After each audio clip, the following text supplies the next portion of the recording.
of Tunis on Friday, protesting, asking for his resignation. Then there were the deaths of some protesters, around 4 people yesterday and around 3 people, we understand, the day before, and people injured as well. So that really put the pressure on him to go. And it was very interesting in that speech when he said that he wanted to go to prevent any more bloodshed. But it really does seem there has been further bloodshed in Tunis today, because we are hearing unconfirmed reports from our sources on the ground there that 3 people have died in clashes. And we understand there are clashes because we understand that some protesters are armed. That's what we're being told. Clashes between protesters and the police. And we've spoken to a source in the army who's told us it's not the army who is shooting at people, it is actually the police. It's clearly still a very volatile situation in Tunisia. Anyone who thought that the situation had calmed down with the departure of Ben Ali is obviously wrong. This is a country that is struggling to get to elections some months down the line. You can see it when you travel down to this part of Tunisia. There are protests almost on a daily basis. People are angry at the fact that they shed lives. A lot of people died in order to get rid of Ben Ali, the dictator.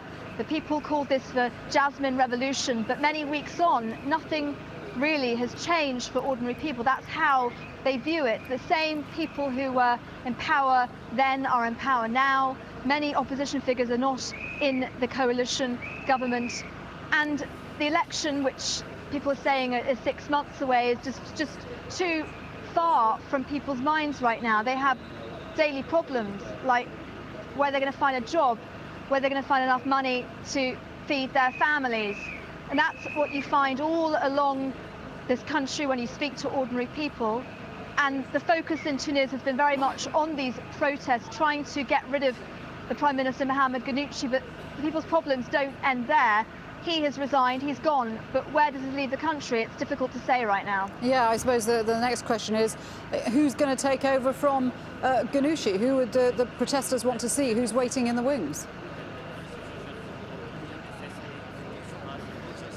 Well, there is an important opposition figure called Najib Chebi. He is a minister in the coalition government, one of the few opposition parties that were allowed to operate, the PDP, under Ben Ali's regime. He is popular amongst the sort of intelligentsia and the well-to-do in Tunis, but he doesn't really connect with ordinary people here. There is the Ennahda movement, and Rached Ghannouchi, he is an Islamist, but he's viewed as a moderate, closer to the kind of Islamic State that you find in Turkey. He has returned to Tunisia. He says he doesn't want to run for office. So those are the 2 sort of key opposition figures in this country. But you have to remember this country was under a dictatorship for many years.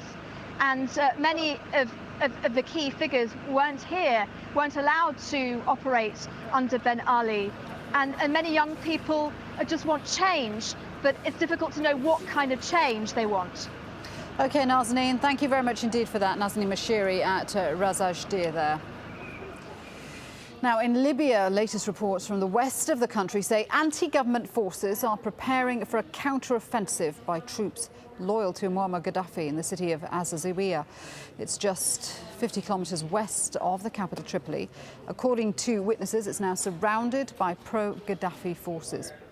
The centre of AlJazeera is in the hands of rebels. These are the latest pictures from the city, which is said to show tanks seized by anti-Gaddafi fighters.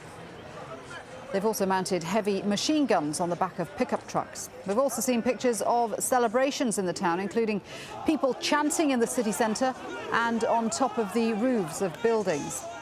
Libya's 3rd largest city, Misrata, is reportedly also in opposition hands. Witnesses say tanks are moving towards the western city.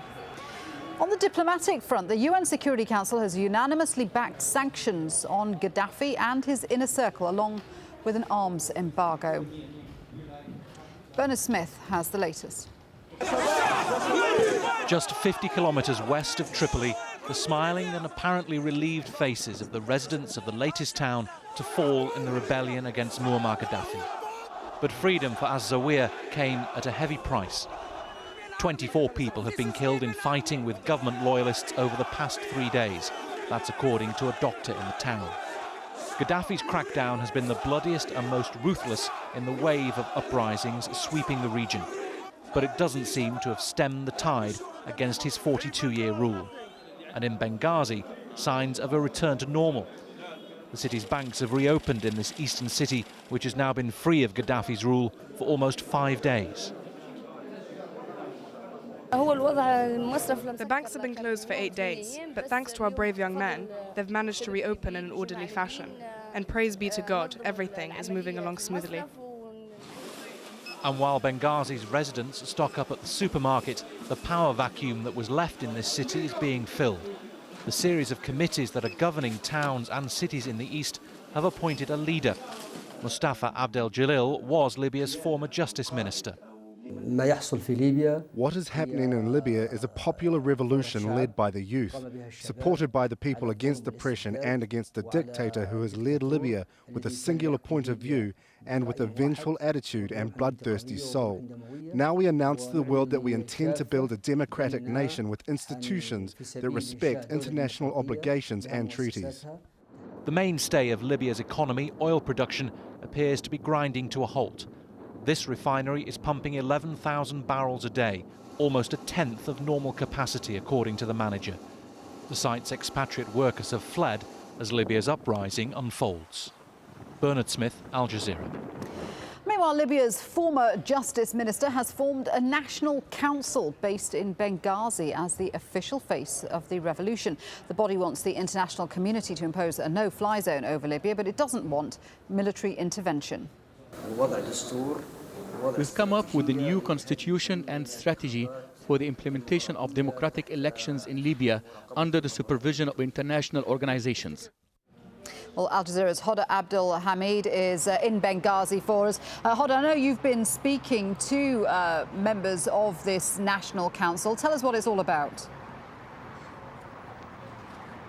Well, at the moment, it's really an effort to try to bring representatives of all the towns that fall into the hand of the opposition under one umbrella. They're trying to figure out a charter of demands, the main demand being the fall of the regime. And then they say that after that, they will think about forming an interim government. That interim government should pave the way for what they call free and fair elections under international monitoring. So that would be really what they're looking for. But if you look into the makeup of this National Council, depends on who you speak to. I get the impression that at the moment people might be united under the banner of the Justice Minister, but later on I think you will have a different perspective coming out.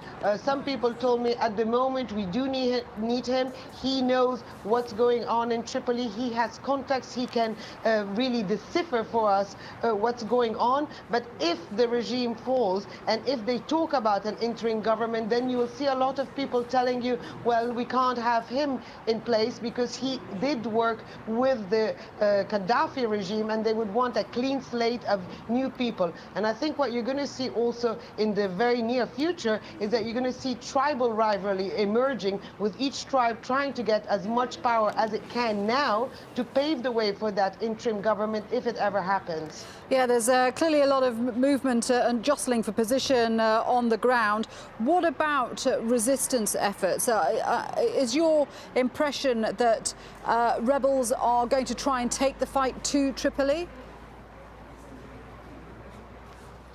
Well, I really think that that would be sort of isolated efforts. I did meet over the past few days people who were trying to rally friends and family behind them to try to reach Tripoli, but that's not an easy travel, really, because they would have to go through Sirte, and Sirte is the hometown of Gaddafi. It is completely circled from all sides, so for them to go to Tripoli, they'll have to put up with a very big fight in Sirte, and Sirte is the main base for all the elite forces of Gaddafi, and those elite forces are still intact. And now I do think also that we talk about liberated eastern Libya, but when you come here to Benghazi specifically, you do feel that the end is not there yet.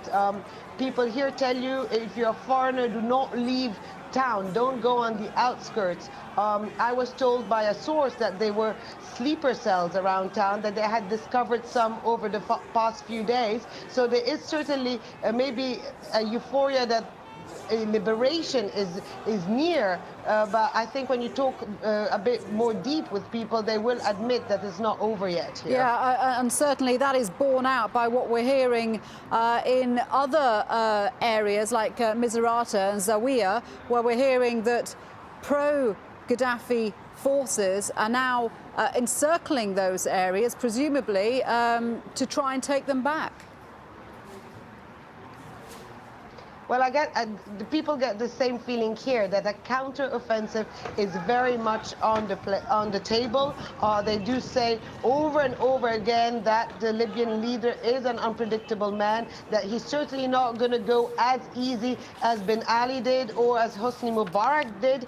He will fight until his last days. They do take seriously that part of his speeches, and from what I understand from the various revolutionary committees around town, is that they're really taking their precaution, and they're constantly on edge because of that fear, or that very big fear of a counter-offensive. Hoda, thanks very much indeed for that. Hoda Abdulhamid reporting live there from Benghazi. Now, on the diplomatic front, the US Secretary of State says Washington is prepared to offer any kind of assistance to Libyans seeking to overthrow Gaddafi. And Britain's UN ambassador says a Security Council resolution targeting the regime sends a powerful signal of the international community's determination to stand with the people of Libya. The UN resolution, passed unanimously on Saturday, demands an end to the violence in Libya and recognition of people's legitimate demands. It also calls for an investigation into the bloodshed and for attacks on civilians to be referred to the International Criminal Court. It also wants an end to all arms sales to Libya. Kristen Salumi has more from New York. Will those in favor of the draft resolution contained in document S/2011/95 please raise their hand? It took all day for the Security Council to reach an agreement, but in the end, the message to Libya's Muammar Gaddafi from the Security Council was strong and unified. All 15 members agreed to impose sanctions. They called for an end to the violence and vowed to hold the perpetrators accountable. It takes new steps against the use of mercenaries by the Libyan government to attack its own people. And for the first time ever, the Security Council has unanimously referred an egregious human rights situation to the International Criminal Court. As President Obama said today, when a leader's only means of staying in power is to use mass violence against its own people, he has lost the legitimacy to rule and needs to do what is right for his country by leaving now. The resolution refers Libya to the International Criminal Court for investigation, a provision some delegations initially opposed. We deplore the use of force, which is totally unacceptable. We earnestly hope that calm and stability are restored at the earliest without any further violence. The resolution had the support of Libya's own delegation to the UN, a fact that swayed some delegations to vote for it. The Tripoli regime no longer has any credibility. It goes without saying that this resolution represents moral support for our people faced with the regime firing on them. This is just the second time that the Security Council has asked the International Criminal Court to investigate a country, and the first time that the request had the unanimous support of the Council. Ambassadors said they wanted to send a clear, swift, and strong message to Muammar Gaddafi and his inner circle, but it remains to be seen just who is listening. Kristen Salumi, Al Jazeera, the United Nations.